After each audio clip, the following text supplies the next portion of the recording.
Hey, what is up, mortals? It is Sam Gabriel here, and welcome to What If Deku Was in 1B Part 16. Just wanted to greet you guys by just saying sit back and relax, you're in for a treat, so we begin. They're not there? Tokage worriedly glanced toward the magic hero, Majestic, who she was participating in a work study with. The slim-bodied man sighed before levitating upward on his energy ring to get out of their hideout spot. So it's as I suspected. Quickly contacting others and informing them of the situation, the pro-hero was making quick work of the problem. His temporary student sidekick watched how he worked meticulously and smiled before mentally prepping herself to work even harder. At that moment, they were investigating an information leak they received. It mentioned that the leader of the League of Villains was planning to meet with the head of the Liberation Army, and that was bad news for everyone. The worrisome report then became more confusing, as both Shigaraki and the army leader were not where they agreed to be. What could have happened? Lucidity. Tokage faced the hero, who updated her on the situation. As it turns out, before the army, Tomura Shigaraki was supposed to meet with the young leader of the Shiei Hasaikai. You mean the Yakuza? Aren't they staying out of trouble, though? Majestic shook his head, gently running a finger over his goatee as he did. They're becoming hectic lately, and by the sounds of it, the League has been absorbed by them. What? Tokage could hardly believe what she heard. That man-child? Under someone else's rule? Really? Either way, it only motivated her to work harder, as their next step was to trace where the League was. Toga Himiko? The greenette was pushed to the floor by the heavy-breathing blonde, desperately trying to drive a knife into his chest. Yes, that's me, Toga Himiko. Oh, I'm so glad to see you, Izuku. The blade shone darkly with lustful intent, but the scarred hands managed to push the rock-lock imposter off with a heavy shove. The cat-like girl just nonchalantly cartwheeled to the side, and Izuku got up, his body barely unscathed. Ah,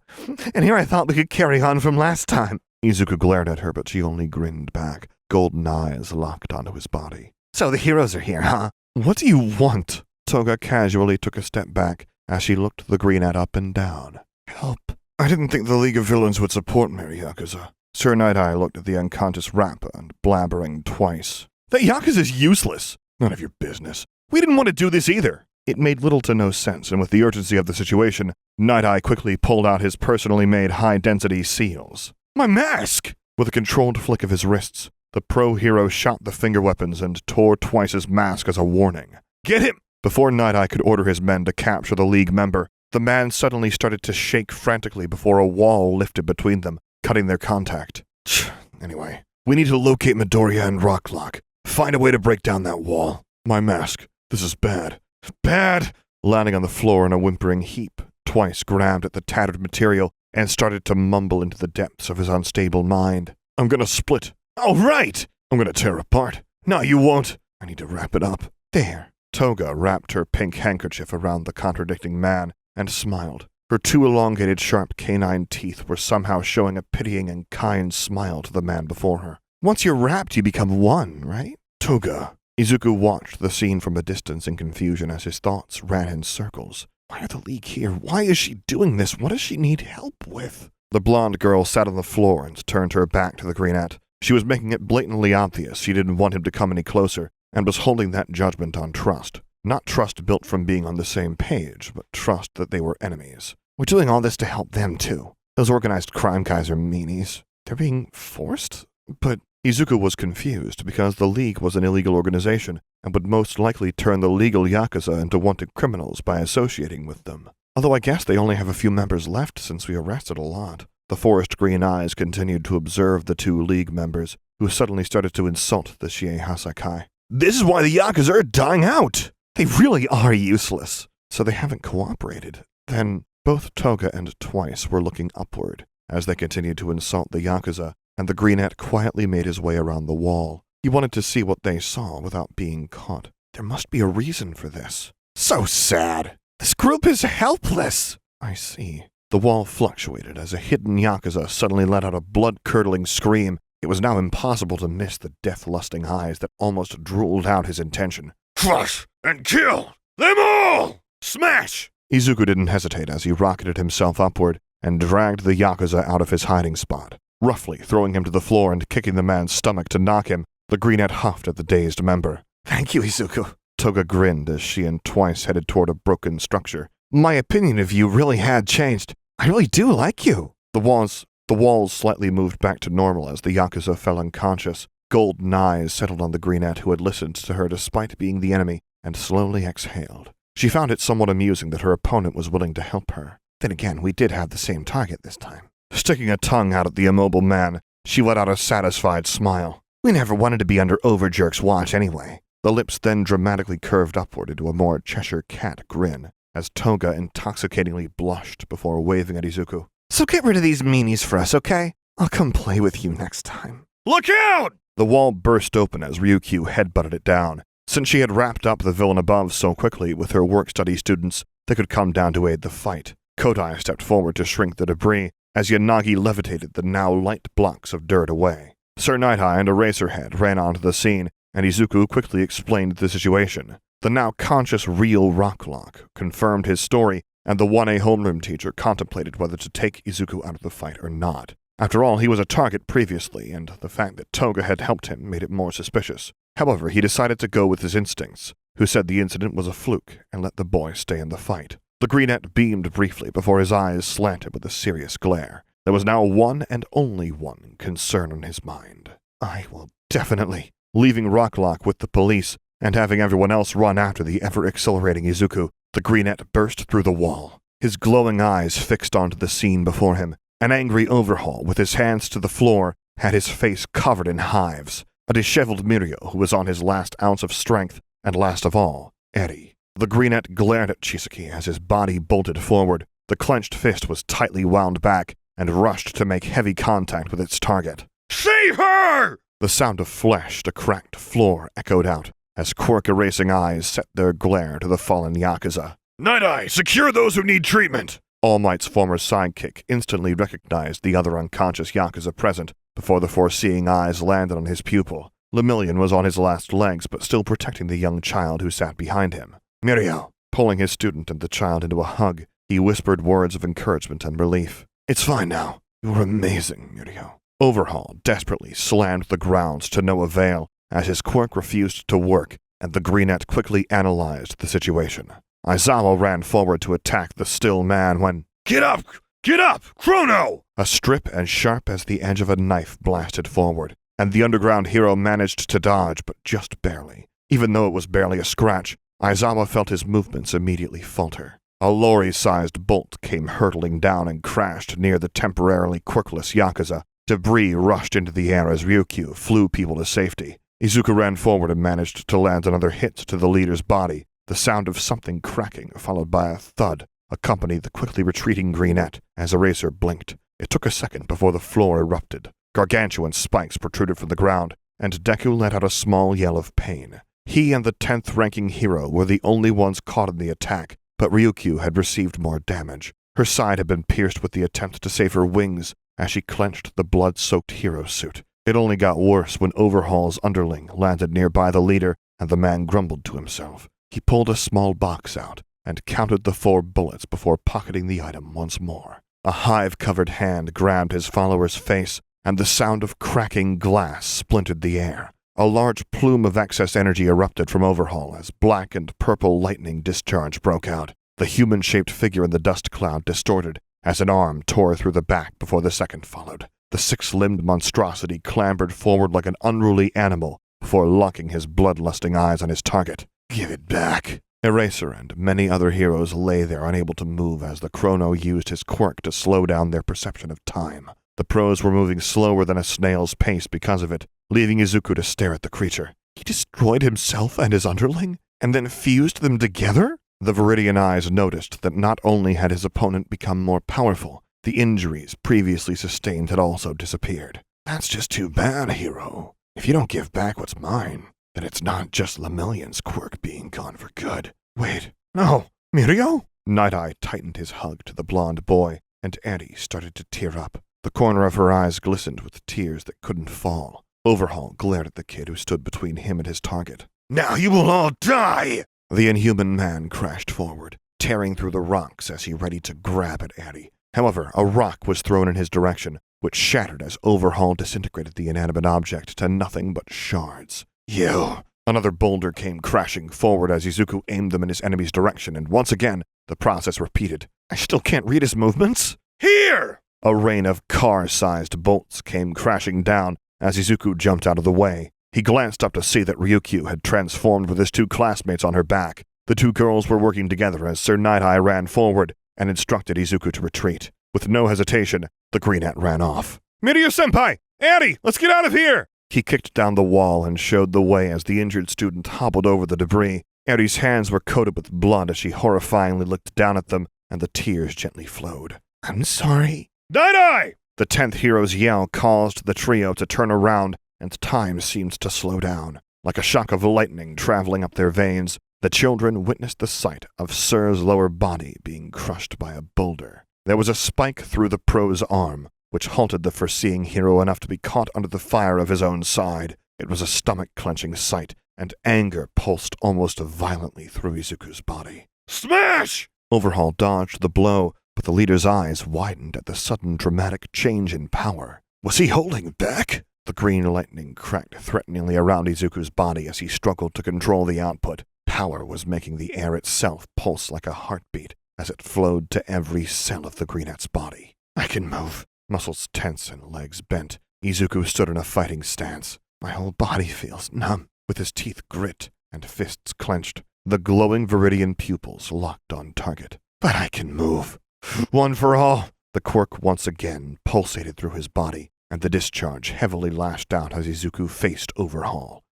20%! Spikes barbarically tore their way forward as the Yakuza sent the attack to claim his enemy's life. Izuku slammed his iron soles into the ground before using his accelerating momentum to carry his body upward. The opponent copied and slammed a hand to the floor. A single cement cylinder rose up like the undead and carried the leader toward the ceiling. Izuku followed without hesitation, letting his body's force guide him upward toward the top. With his restrictor gloves disintegrating under the rise in power, the scarred hands clenched. Rising higher and higher, the greenette analyzed the situation. He wants Eddie. Even if he dies, I have to stop him now. Rotating so his weaponized feet dented the metal vents and pipes, Izuku twisted his body in midair to aim an axe kick down. His streamlined body accelerated toward his target with a Manchester Smash! The crescent-shaped kick echoed out as it thudded against Overhaul's skull, but it wasn't enough. How? A cement spike launched out, and like a homing missile, caused blood to splatter upward, staining the greenette red. Jeez, even if I can repair myself, it still hurts when I break apart. With concrete spears stuck to his ankle and a forearm, Izuku crouched down, panting for his life. If the floor hadn't given way, he would have died. "Kid!" The greenette looked up to see Ryukyu swooping down with rocks in her arms. She and the girls once again made bolts and boulders rain down as Izuku took the opportunity to catch his breath properly. "It's not over just yet!" Overhaul created a mouth on his hand, and his voice ran out. "Eri, come back! Someone else is about to die because of you!" The sudden uncomfortable silence made the greenette angry, and it only piled higher as the child came shakingly out of the shadows below. "Oh, please, I'll come back. Put everyone back to how they were before." For her to say something like that. See? It's easier to hurt yourself than others, isn't it? Izuku's teeth ground hard against themselves as he watched the girl say she was willing to go back to the pain as long as others don't get hurt. I wonder if this was how Mom felt. A smile appeared on the greenette's face at the random thought, and he quickly pulled the spikes from his body. "Eri, don't say that.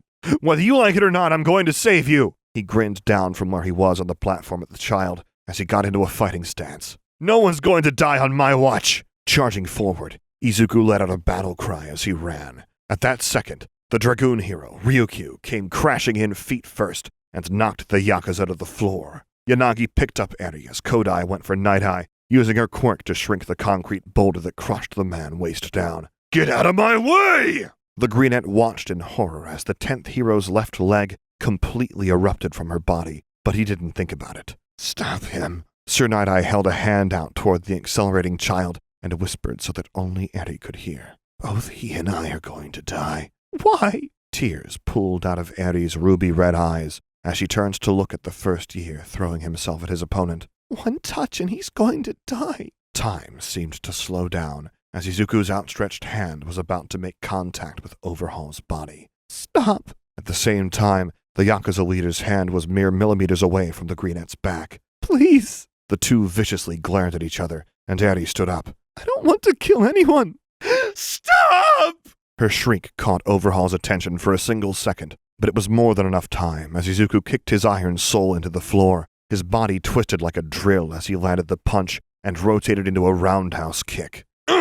Overhaul's hand missed and landed on Izuku's arm instead. The limb disappeared and the greenette winced at his shoulder in pain. The hand then aimed for the greenette's neck, and the freckled boy could swear he saw his life flash before his eyes. One for All crackled as the boy held his breath, but nothing happened. The Yakuza's glare scanned the people below and settled on Aizawa, who was still slow-moving. Damn it. The Yakuza sighed but relaxed. Using one of his monstrous arms that grew from his back, Overhaul grabbed Izuku by the torso and used the other to grab the flailing legs. His third normal hand reattached to the greenette's neck, and the enemy grinned. Moving closer to the edge, the Yakuza leader held the boy out for all to see. He was patiently waiting for the 1A homeroom teacher's quirk time to run out. It's over. The boy frantically swayed against the lock on his body, but it only served to further irritate the captor. Stop moving, brat! Izuku felt his leg bend backward as Overhaul broke the limbs. The pain and ridiculous blood loss was making Izuku dizzy, but he kept trying to smile. After all, he didn't want Eri, who was all the way on the ground, to see him frown. The smile annoyed the Yakuza, however, as the man glanced down at the keystone to all his plans. It's over. It's not over! Ryukyu came sweeping down from above, with her leg still dripping blood, but Overhaul held up a gun. He pointed it at the hero, and Izuku yelled out, Stay back! It's the quirk erasing bullet! His voice halted the dragoon hero, who paused her flight, and Overhaul let out a maniacal laugh. Aizawa blinked and quickly rubbed out the blood from his eyes. It works. Oh, this is the power Eri's body has. These bullets! He smiled from underneath the beak mask as his eyes slanted with superiority. The Yakuza will be the leaders of the underworld yet again! Huh? I think not. Izuku fell to the floor as the heroes not only saw Overhaul, but Shigaraki's hand coming out of a portal. Instinct drove Ryukyu once again to swoop in to try to save the greenette, but the gun now held in Shigaraki's gloved hand made her halt. The League of Villains suddenly poured out of the portal, and Toga immediately hopped over at the bleeding Izuku. Yes, you were so beautiful when covered in delicious blood, Izuku. The air became silent as no one knew what to do. Ryukyu couldn't move with the gun pointed toward her, and all the other heroes were too far down to help. Izuku was missing an arm and bleeding out. The injuries were making the boy lightheaded as the League stood around Overhaul. Aizawa had gone with an emotion-based decision again by choosing to set his quirk on the Yakuza, which rendered the man quirkless. Heroes are annoying, but... Shigaraki lifted a hand to signal Mr. Compress to walk forward. You Yakuza currently piss me off more. With a touch, the monstrosity on Overhaul's back became marbles, leaving the leader more human-like as he bled. The heavy stench of iron, which already stained the air, only concentrated as Toga skipped away from the greenette. I want one too! She smiled and gave a joking curtsy to the man held still by twice his clones of Spinner. Holding up a knife, she licked the silver surface with a glare at the man. You shouldn't have killed him. Spinner liked Mr. Staney as much as I did. Now, she stabbed the man's left arm and twisted her blade against the bone. Blood and flesh were playfully gorged out as she finally drilled through the bone. So much blood, but I'm only keeping it because I have to. I bet your blood tastes disgusting. Shigaraki then grabbed the final arm Overhaul had, as Aizawa couldn't help but blink again. Let's see. The villain looked down to face Eri before grinning at the Yakuza. His free hand grabbed the box in Overhaul's jacket. The heroes have the girl, and I have the bullets. He grinned sadistically as his 4 fingers around Overhaul's arm became 5. Ugh. How does it feel to have your life's work get stripped before your eyes? The Yakuza member couldn't say anything. With his arms gone, he was basically quirkless, and if he couldn't use his power, then the true leader of the Shie Hasakai would remain in a coma forever. Damn it. It finally sunk in, as Shigaraki's words were true. Even if Eri was taken by the heroes and the League had the bullets, there was a small chance the Yakuza could still survive. However, with his quirk taken away, Eri's grandfather had no chance of waking up, since it was Chisaki's Overhaul quirk that put him in that comatose state in the first place. The Yakuza really had no chance of reviving ever again. Their potential to grow, and the one who held them all together were now gone from their grasp. The Yakuza were done for. Now, Shigaraki finished laughing at Overhaul's suffering and turned to the bleeding-out greenette. As annoying as you are, I can't disregard what Master saw in you. He smiled as he instructed twice to pick up the dying boy. And this works out for me too. Shigaraki glanced at Izuku, who was on the verge of passing out, and grinned at the heroes below. We're taking him with us again. Thank you all for sticking around, and I hope that you enjoyed. Before you leave, we would just like to let you know that We the Celestials has many other channels for your entertainment and viewing purposes. All the information you'll need is right below here in the description, so feel free to check out all the other incredible projects our team creates. Secondly, on behalf of We the Celestials, I'd like to thank everyone involved in the production of today's awesome content. Their details will be in the description below. That's all for today's video, so goodbye and have a divine day.